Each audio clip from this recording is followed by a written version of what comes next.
8월 7일 새벽 기도회를 시작하겠습니다. 우리 함께 찬송가 260장 우리를 죄에서 구하시려 찬양하시겠습니다. 3절까지 부르겠습니다. 우리를 죄에서 구하시려 주 예수 십자가 지셨으니 기쁘게 부르세 할렐루야 나 구원 얻었네. 찬송하세 찬송하세 주님 나를 구하셨네. 찬송하세 찬송하세 주가 구원하셨네. 우리를 죄에서 구했으니 이전에 행하던 악한 일과 주하고 더러운 모든 죄를 온전히 버렸네. 찬송하세 찬송하세 주님 나를 구하셨네. 찬송하세 찬송하세 주가 구원하셨네. 나 지금 죄에서 사함받아 거룩한 백성이 되었으니 이 육신 장막을 벗을 때도 겁날 것 없겠네. 찬송하세 찬송하세 주님 나를 구하셨네. 찬송하세 찬송하세 주가 구원하셨네. 아멘. 오늘 우리에게 주시는 하나님의 말씀은 마태복음 21장 34절에서 39절까지의 말씀입니다. 열매를 거두어 드릴 철이 가까이 왔을 때에 그는 그 소출을 받으려고 자기 종들을 농부들에게 보냈다. 그런데 농부들은 그 종들을 붙잡아서 하나는 때리고 하나는 죽이고 또 하나는 돌로 쳤다. 주인은 다시 다른 종들을 처음보다 더 많이 보냈다. 그랬더니 농부들은 그들에게도 똑같이 하였다. 마지막으로 그는 자기 아들을 보내며 말하기를 그들이 내 아들이야 존중하겠지 하였다. 그러나 농부들은 그 아들을 보고 그들끼리 말하였다. 이 사람은 상속자다. 그를 죽이고 그의 유산을 우리가 차지하자. 그러면서 그들은 그를 잡아서 포도원 밖으로 내쫓아 죽였다. 아멘. 네, 오늘 말씀은 계속해서 예수님께서 예루살렘에서 입성하셔서 일어난 사건 중에서 고난주간의 셋째 날, 그러니까 화요일에 있었던 사건입니다. 포도원 소작인의 비유라고 부르는 이 비유는 어제 말씀과 깊은 연관성이 있습니다. 어제 말씀에서는 둘째 아들이 아버지의 명령에 처음에는 순종하는 듯 하다가 결국은 순종하지 않고 거역하는 그런 장면이었습니다. 오늘 말씀은 이제 거역 정도가 아니라 주인이 보낸 그 아들을 죽이는 적극적인 범죄를 보여주고 있습니다. 한 가지 어제 이메일로도 보내드렸는데 어제 말씀이 우리 새번역에서는 첫째 아들이 안 간다고 하다가 나중에 뉘우쳐서 간 것으로 되어 있는데 옛날 번역에는 반대로 되어 있습니다. 근데 이 헬라어 원어 성경에도 보면 그렇고 영어 성경에도 그렇고 맏아들이 거역했다가 뉘우치고 가는 것으로 되어 있는 게 맞습니다. 아무쪼록 제가 어제 그걸 문의하시는 성도님의 이메일을 보면서 이 베레아의 성도들이 생각이 났어요. 베레아 사람들은 정말 하나님의 말씀이 정말로 그러한가를 꼼꼼히 살펴보는 그런 아주 훌륭한 성도들이었거든요. 그래서 우리 성도님들이 열심히 말씀 생활을 꼼꼼하게 세밀하게 하시는 것을 보면서 참 즐거운 마음이, 감사한 마음이 또 들었습니다. 여러분도 언제든지 질문이 있으시면 저한테 연락을 주시면 제가 성심껏 답을 해드리도록 하겠습니다. 오늘 말씀의 내용은 이렇습니다. 주인이 포도원을 소작하는 농부들에게 맡기고 멀리 떠났습니다. 이제 열매를 거둘 때가 되어서 소출을 받으려고 종들을 보냈는데 그 종들을 때리고 죽이고 돌로 치는 겁니다. 농부들이. 주인이 그래서 더 많은 종들을 보냈습니다. 근데 똑같이 하는 거예요. 마지막으로는 이제 아들을 보내는 거예요. 아들이야 존중하겠지. 그런데 웬걸요? 농부들이 욕심에 눈이 멀어가지고 포도원을 차지할 생각으로 그만 아들을 죽이고 말았습니다. 예수님이 물어보시는 겁니다. 유대 종교 지도자들에게 물어보시는 거죠. 포도원 주인이 돌아온다면 이 농부들을 어떻게 하겠느냐? 그러자 종교 지도자들이 하는 말이 악한 자들을 죽이고 다른 농부들에게 포도원을 맡길 것입니다. 이렇게 대답을 한 것입니다. 하여튼 알기는 잘 알죠. 대답은 잘하는 거예요. 자, 오늘 말씀을 통해서 우리에게 주시는 메시지가 있습니다. 첫째로 하나님은 우리가 정말로 행복하기를 원하신다는 거예요. 보면 아무것도 없는 소작 농부들에게 모든 것을 다 제공해 준 겁니다. 그냥 열심히 일하고 거기서 나오는 소출을 자신들도 먹고 또 받아서 생활하면 되는 겁니다. 그러면 일할 거리도 생기고 자신들의 생활도 유지가 되는 거죠.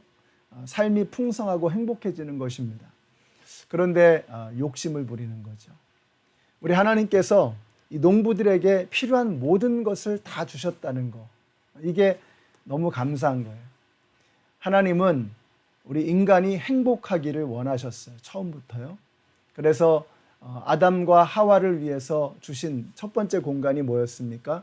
에덴 동산이었어요. 이 에덴 동산이라고 하는 말의 뜻은 기쁨의 동산이라는 뜻입니다. 그러니까 하나님께서 인간들이 행복하기를 바라셨던 거죠. 그 안에서 하나님과 교제하며 서로 사랑을 나누며 풍성함을 하나님께서 주신 그 풍성함을 누리면서 살아가기를 우리 하나님은 원하셨던 것입니다. 우리의 신앙생활을 향해서도 주님은 같은 생각을 하실 겁니다. 하나님은 저와 여러분이 행복하기를 원하세요. 행복을 위해서 하나님과 올바른 관계를 맺고 이웃과 아름다운 관계를 맺으면서 우리가 정말 우리의 삶을 기쁨의 동산, 에덴 동산으로 만들어가기를 하나님은 그렇게도 원하시는 것입니다. 그래서 우리가 신앙생활을 좀 즐겁게 할 필요가 있어요. 신앙생활은 즐거운 것입니다. 우리가 하나님께서 우리에게 주신 모든 것들이 다 우리를 위해서 주셨다는 것을 깨닫는 지혜가 필요하다. 어제 그런 말씀을 드렸죠. 우리가 예배 드리는 거, 기도하는 거, 또 하나님의 말씀을 묵상하는 거, 말씀을 지키는 거, 이 모든 게 누구를 위해서요? 우리를 위해서 주신 겁니다. 우리 잘 되라고, 우리 행복하라고 주신 거예요.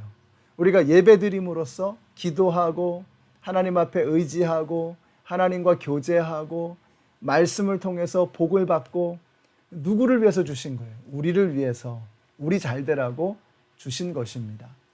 우리 연합장로교회 성도님들이 오늘 하루 신앙생활을 좀 즐기시기를 바라요. 농부들이 일할 거리가 있고 또 그 밭이 있고 포도원이 있고 모든 재료들이 다 있고 기구들이 다 있고 그거 주인이 다 해준 거거든요. 농부들을 위해서 주신 거거든요. 즐겨야 되는 거죠. 감사해야 되는 거죠. 근데 즐기지도 못하고 감사하지도 못하는 그들의 비참한 삶을 보게 됩니다. 우리 그리스도인으로 산다는 것은요, 삶을 즐기는 것입니다. 하나님께서 주신 이 모든 것들을 감사하고 기뻐하고 즐거워하는 것입니다. 우리 연합장로교회 성도님들이 신앙생활을 즐거운 마음으로 하실 수 있게 되시기를 바라요. 하나님 앞에 나와서 예배하는 거, 이게 얼마나 큰 축복인지 몰라요. 기도할 수 있는 특권, 땅에 발을 딛고 살아가는 우리가 하늘에 계신 아버지께 우리가 무언가를 간구할 수 있는 길, 기도 아닙니까? 얼마나 소중한 거예요. 기도는 특권이에요. 기도의 특권을 누리세요. 하나님을 찬양하고 예배할 수 있는 것, 주님의 일을 섬길 수 있는 것, 이거 다 우리에게 주신 특권이라고 하는 것입니다. 이 특권을 누릴 수 있는 우리 연합장로교회 성도님들이 되시기를 바랍니다. 두 번째로 농부들에게 모든 것을 맡겨주신 거예요. 그건 농부들의 것이 아니었습니다. 농부들에게 맡겨주신 거죠. 그러니까 그들은 주인이 누구인가를 알고 있었어야 했던 것입니다. 그들에게 잠시 맡겨둔 주인의 소유인 것이지 농부들의 소유가 아니었다는 것입니다. 자, 이걸 모르니까 엉뚱한 일을 벌이는 겁니다. 그래서 주인의 종들을 죽이고 때리고 심지어는 아들까지 죽이는 그런 끔찍한 일을 그들이 벌이게 되었던 것입니다. 여기서 종들은 선지자들을 의미하고 아들은 예수님을 말하는 거죠. 근데 여기서 우리가 참 귀한 것이, 너무나 감사한 것이, 주인이 농부들이 돌이키고 회개할 수 있는 기회를 여러 차례 주었다는 것입니다. 계속해서 기다려주는 거죠. 돌이키고 회개하기를 원하시는 겁니다. 우리 성도님들이 신앙생활 하면서 잘못을 저지를 수 있지요. 중요한 것은 뭐냐? 회개하고 돌이키는 사람이 되는 것입니다. 주님은 오래 참으시고 우리를 기다려 주십니다. 잊지 말아야 할 것은 영원히 기다리시는 것은 아니라는 것입니다.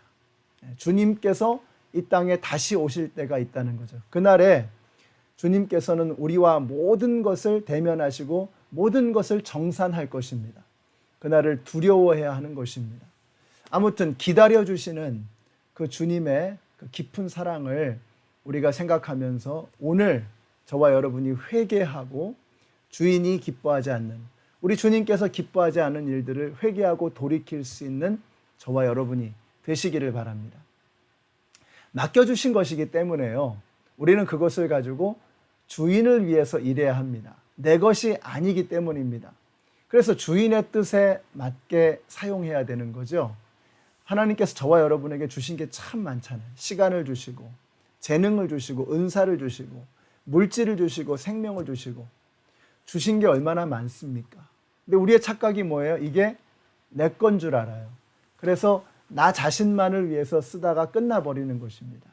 비참한 삶입니다.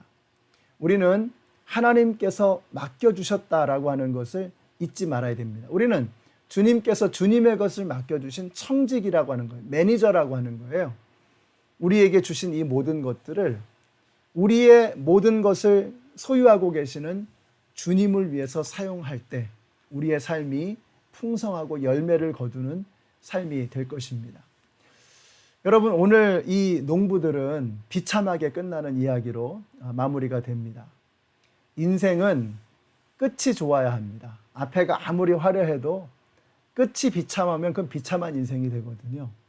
우리 연합장로교회 성도님들, 앞에가 아무리 힘들고 어려워도 끝이 좋은 그런 행복한 인생, 멋있는 인생이 되시기를 바랍니다. 하나님께서 우리에게 주신 이 모든 풍성한 자원과 이 모든 가능성들을 주님의 영광을 위해서 멋지게 사용하다가 인생의 끝에서 주님 만났을 때 주님께서 착하고 충성된 동안 정말 잘했구나 기뻐하시며 우리를 칭찬해 주시는 그날의 그 모습을 기대하면서 오늘 후회함이 없는 인생을 살아가시는 저와 여러분이 되시기를 우리 예수님의 이름으로 축원합니다. 기도하겠습니다.